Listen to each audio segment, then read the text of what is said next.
യേശുവിൽ ഏറ്റവും അനുഗ്രഹീതരായ പ്രിയപ്പെട്ടവരെ, നിങ്ങൾ ഓരോരുത്തരും വളരെ സന്തോഷത്തോടെ ആയിരിക്കുന്നുവെന്ന് വിശ്വസിക്കുന്നു. ഇന്ന് വെള്ളിയാഴ്ചയാണ്. ധാരാളം ആളുകൾ ഈ ആലയത്തിലെ ശുശ്രൂഷകൾക്കായി വന്നുകൊണ്ടിരിക്കുന്ന, ഇന്നലകളിൽ വന്നു ചേർന്നിട്ടുള്ളവരും ഇവിടെ ആയിരിക്കുന്നവരും ഒത്തിരി പേരുണ്ട്. എല്ലാവരെയും വളരെ സ്നേഹത്തോടെ, പ്രതീക്ഷയോടെ, പ്രാർത്ഥനയോടെ കാണുകയും നിങ്ങളെ ദൈവനാമത്തിൽ അനുഗ്രഹിച്ച് പ്രാർത്ഥിക്കുകയുമാണ്. ഒത്തിരി സന്തോഷത്തോടെയാണ് നിങ്ങളുടെ മുമ്പിൽ ഈ വചനവുമായി നിൽക്കുന്നത്. കർത്താവേ, അങ്ങയുടെ വചനത്തെ കേൾക്കുന്ന ഓരോരുത്തരും അനുഭവിക്കുന്ന ഒത്തിരി നന്മകളുണ്ട്.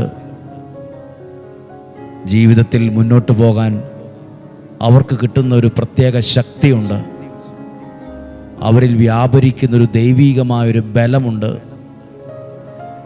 ഞങ്ങളെല്ലാം നന്ദിയോടെ ഓർക്കുകയാണ്.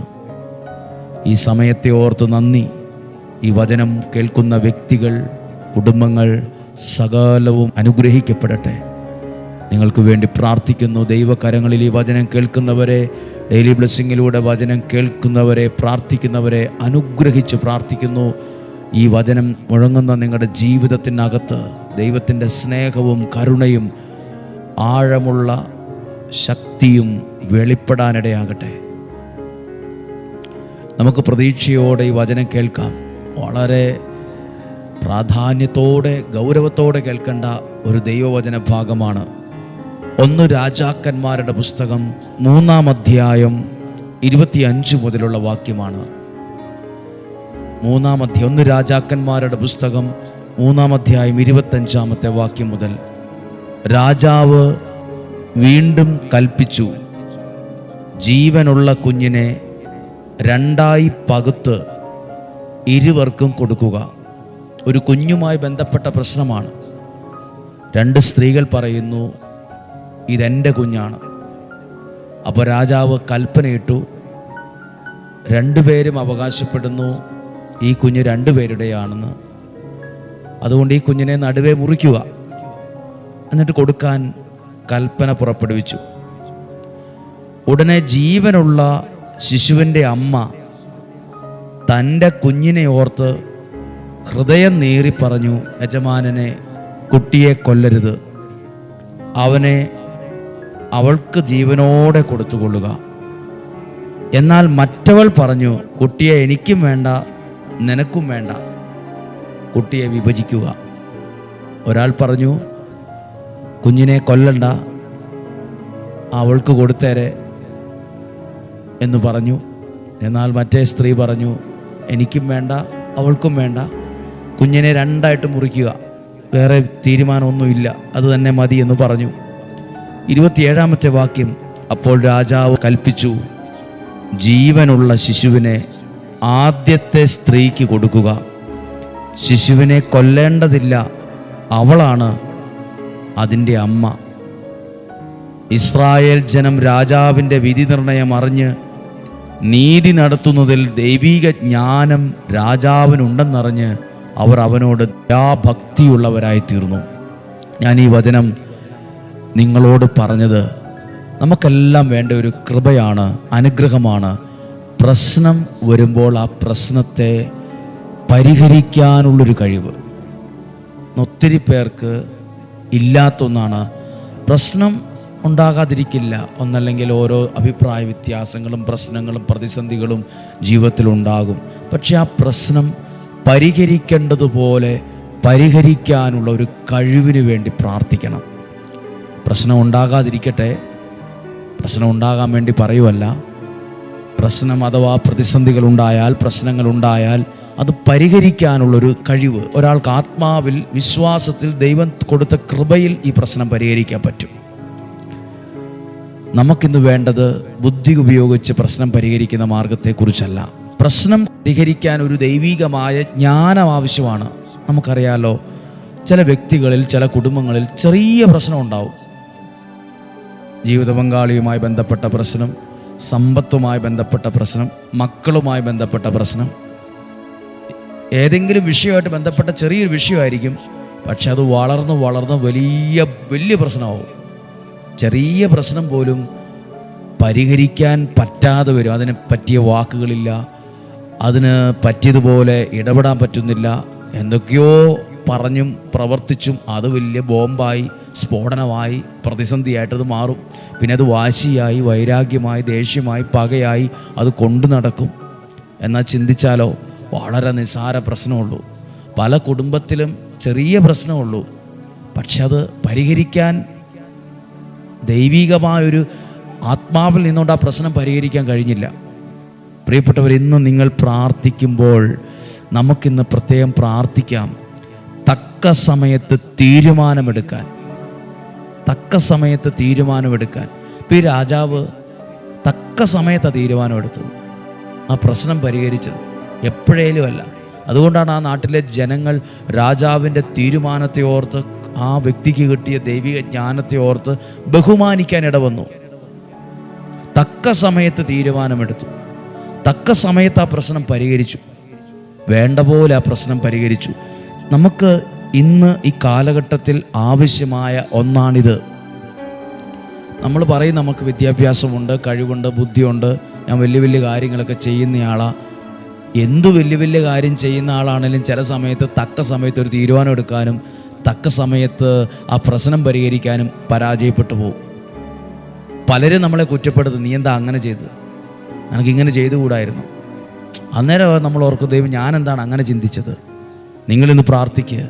ഈ മനുഷ്യൻ, ഈ രാജാവ്, സോളമൻ രാജാവ്, ഒരു പ്രശ്നം, ഒരു പ്രതിസന്ധി അവിടെ വന്നപ്പോൾ തക്ക സമയത്ത് വലിയ പ്രതിസന്ധിയിൽ ചെന്നെത്തേണ്ട ഒരു വിഷയത്തെ വളരെ കൃത്യമായി, വളരെ വേഗത്തിൽ ആ പ്രശ്നം പരിഹരിച്ചു.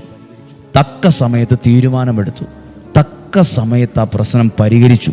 അത് പരിഹരിക്കേണ്ടതുപോലെ പരിഹരിച്ചു. ഒരുപാട് പേര് ആലോചിച്ച് വട്ടമിരുന്ന് ചിന്തിച്ച് കുറേ കോൺഫറൻസ് നടത്തി, മീറ്റിംഗ് നടത്തി, കമ്മിറ്റി കൂടിയിട്ട് തീരുമാനിച്ചതല്ല. ആ പ്രതിസന്ധി വെളിപ്പെട്ടപ്പോൾ ആ പ്രതിസന്ധി എങ്ങനെയാ പരിഹരിക്കേണ്ടേ എന്നുള്ള ദൈവകൃപ ആ വ്യക്തിക്കുണ്ടായിരുന്നു.